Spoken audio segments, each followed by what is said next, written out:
Namaste, viewers. Today we propose to start a new series. It's called Insight. And it's not a show on polemics, it's not a show on politics, it's not a show in which there is the usual, I would say, commentary on current events. But we want to explore deeper issues, underlying issues, concerning the state, society, culture, civilization. And I'm delighted to have on the show Amrita Kar, who is a techie. She lives in the Bay Area and she's very well informed. She's very feisty. She's hosted her own show, Kesher Kitab, on, it's basically linked to the Kashmiri culture and traditions. So I'm very, very honored and happy to have you today on this show. Amritaji, welcome. Thank you, Makarand. It's great to be here and converse with you again. It was great to read your book, Destiny's Identity's Last Secret. Sorry, and and in our book club, Kaushal Kitab, and it's great to be back and talking to you. And thank you for sparing the time. And since this is our first episode, I've already explained partly, how we are going to conduct, this series. But, since you are the discussant or the interlocutor, call it what you will, I'm going to just turn it over to you. And you start off what we're going to talk Sure, about today. absolutely cool.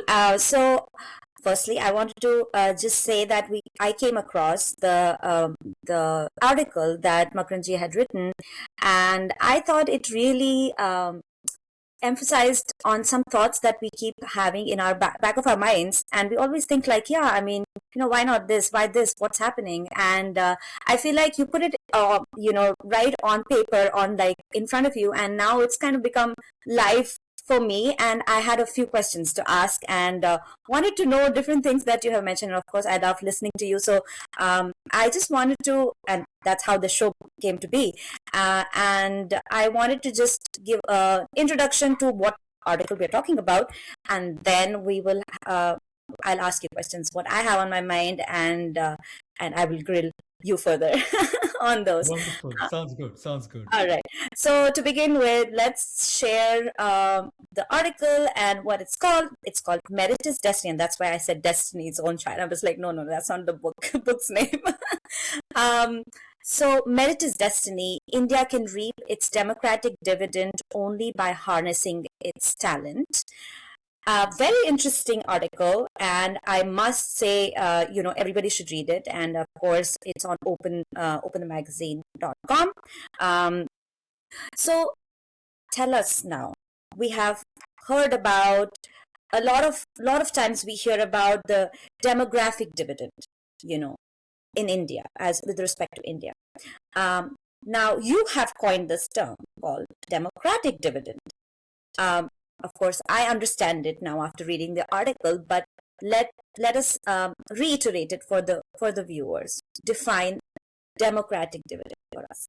Yes, absolutely. Absolutely. So, first of all, I wanted to say this article came out recently, and the title Merit is Destiny was, in a way, given by the editors. So, often what happens is you write an article, and the title is given by the magazine editors. But it's not that I mind it, but the reason I bring up the title is the moment the word merit is used, it immediately draws contrary opinions. Some people say that merit is an invention and that the deprived are beaten with the stick of not having merit. So I don't want to get into this merit versus reservation debate at all in this, conversation of Yes, ours. So I want to yes. leave that aside for the moment. But yeah, so the demographic dividend has been talked about for such a long time. And in essence, the point is that India is a young country. That is, our median age is only 29. And so we have a big working age population. So obviously, we are the most populous country in the world. India has probably close to 1.5 billion people. We have overtaken China.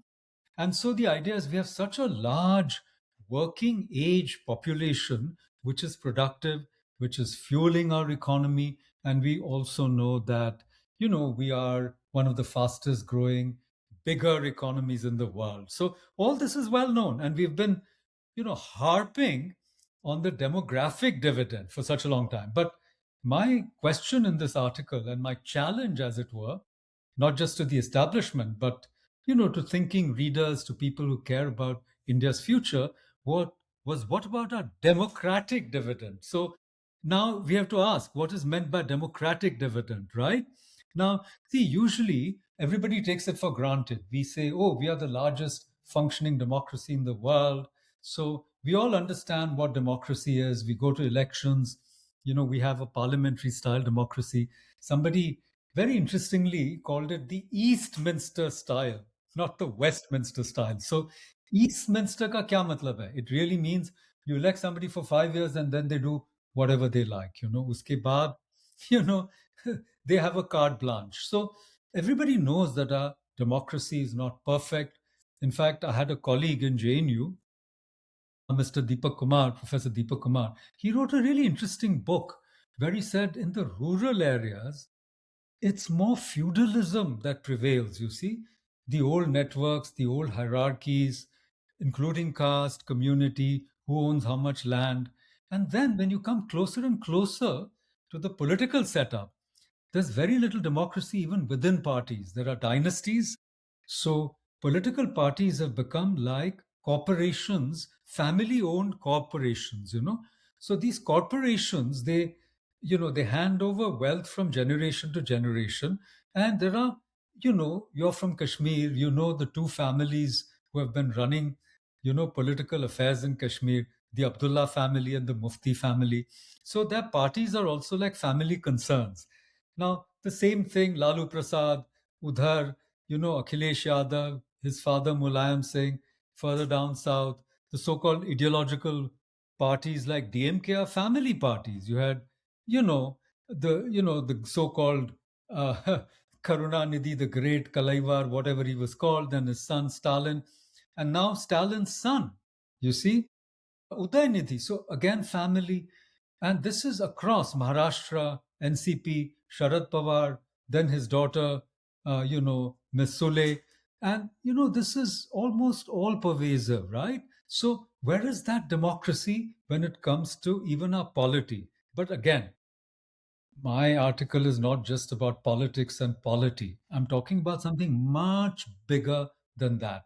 So the democratic dividend basically means to use the advantages of being a large, diverse, free country with an ancient civilization and identity.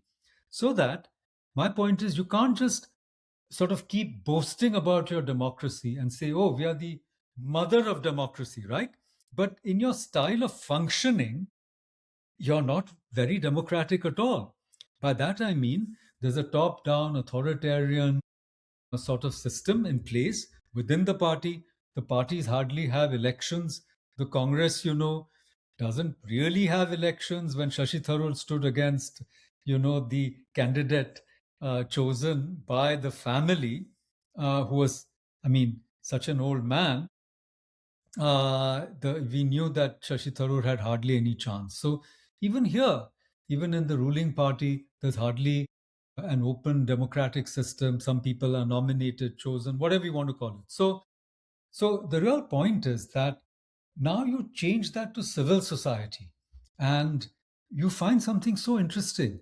There are 1.89 lakh NGOs, but how many real think tanks do we have who can, give new ideas to the government, influence policy? I'm not just talking about how it is on Capitol Hill. There are all these lobbyists.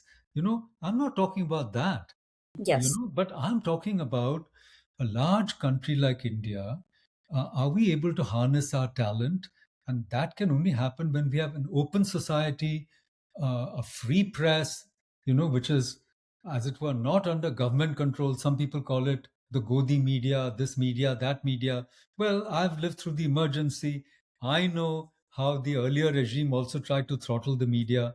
Some people now call it an undeclared emergency. Whatever it is, my point is that in the obsession with control, we are losing the competitive advantage of many ideas jostling about and good ideas coming up. So instead of instead of taking the advantage, taking the benefits of this extremely diverse, extremely talented pool of people, we are spending our time and energy, both in the polity and in civil society, in controlling narratives, in trying to, get into these ideological battles, in identity politics, in caste, community, language, religion. So I'm saying, हम लोग इसी में उलझे हैं as a big Yeah. country instead of being competitive. And I'll just add one more thing. Now you're a techie, you're working in a tech company. What is it we do? We only exploit our cheaper labor. It's labor arbitrage. So at the most, we'll do business process outsourcing. It was used to be called, now it is called GCCs. We export talented people on H1B and other visas. So we are not producing IP. We are not producing our own intellectual property. We are not inventing new things. And everywhere you see, we are contributing to other people's inventions. So it's a deeper question. We are not reaping our democratic dividend in the sense that we have not created a culture where talent and excellence are recognized, incentivized, rewarded. And the last point I'm making is we all are suffering through all these, whatever visa restrictions and etc., etc. But everyone is saying, come back to India. We'll welcome you with open arms. But what are you going to do there? Where are the jobs? You see? So instead, they're saying, okay, you skill yourself and you become an entrepreneur. You start your own startup. But I'm saying that the culture, the society, the institutions, and even our big companies, they don't invest on R&D. Everybody's saying, why doesn't TCS, $100 billion company, why doesn't it do R&D? The answer is obvious. When you can make more money, just providing services, you don't want to take risks. You don't want to put your, whatever, neck on the chopping block, and you're not going to produce a Tesla, forget about SpaceX. You're going to continue to be a service oriented society, which is basically exploiting labor arbitrage. So that is what I mean by saying not being able to harness or exploit our democratic dividend. Yeah, absolutely. I mean, things are changing now with AI. I think a lot of stuff is going to be transformed a lot in the labor market, but labor situation. But I have a few, just observations. Of course, you touched upon a lot of things, and I feel like they deserve like a topic or a session of their own. But let's go back to what you already said about democratic dividend. And you mentioned like a few things that were interesting to me. You said, and this is not in the article, I guess you said Eastminster way of running things. And it's very interesting. It's the first time I'm listening to, I'm hearing that. Would you think that people can argue that kind of way of running the government administration is more efficient because you go with a plan and you stick to it for like few years, give the authority a few years, give them a free hand, and they do what they do. And to add to that, in a similar vein, is it also true that, and I'm playing the devil's advocate, that nepotism in politics, which you touched upon, could also be argued to be something of an expertise, transgenerational expertise, if I may, that would be important skill set, which would be learned over time from their families, and then they carry on. And of course, not to say that they also carry the baggage that they have with them, and to protect that, you need to have people from your own family to protect your own whatever misdoings, and we know that there's a lot of corruption. So but having said that, I'm just giving it like an idealistic view. Would it Can we not argue that that kind of way of running the government is efficient or more experience based? Yes, I think these are very, very important questions. I'll just quickly repeat them and maybe we can take them up in the next episode. But the three questions that you raised, I believe they're all interrelated. The last one is the question of corruption. Now, this is again a really big topic. So it needs a very in depth and detailed study. Linked to it is the question of nepotism, right? And the third aspect of this is efficiency, as you said. Isn't this a more efficient system? The people who know how to do politics, they, pass on the skills. It's a family oriented business, if not skill set transfer, if you want to call it. So I think these three questions are, in my view, really, really important. And perhaps we can, pick them up again in the next episode. So thank you, viewers, for joining us in Insight. Thank you, Amrita ji, for conducting this session and asking these questions. Viewers, if you like what we are trying to do, please, share and subscribe to the channel and give us your suggestions and also possible topics that you want us to discuss in depth with our own special, what I would like to call insights. Thank you and see you soon.